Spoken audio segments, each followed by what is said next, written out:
આજે હું વિઝિટ મેં કરી છે. તો અહીંયા બહુ જાતના આઈસ્ક્રીમ તમને મળશે નેચરલ ફ્લેવરમાં, 30થી 40 વેરાયટી, અને ખૂબ જ નેચરલ એટલે તમને એવું લાગે કે જાણે તમે નેચરલ ટેસ્ટ, જેમ કે આ મેંગો છે તો હું એ ટેસ્ટ કરું છું.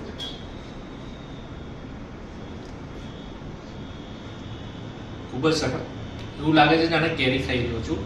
તો એકદમ ટેસ્ટી છે, જાણે આપણે નેચરલી કેરી હજી સિઝન ચાલુ નહીં થઈ પણ એની પહેલાં એવું લાગે છે જાણે કેરીની સિઝન ચાલુ થઈ ગઈ છે અને કેરી ખાવું છું.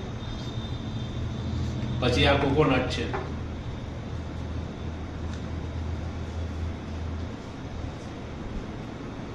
એવું લાગે છે નારિયેળ પાણી પી રહ્યો છું કે નારિયેળનું અંદર મલાઈ ખાઈ રહ્યો છું. એકદમ નેચરલ છે અને ખૂબ જ સારી વેરાયટી છે. તો આ જે લોકેશન છે તમને કહું તો હીરાભાઈ ટાવરની સામે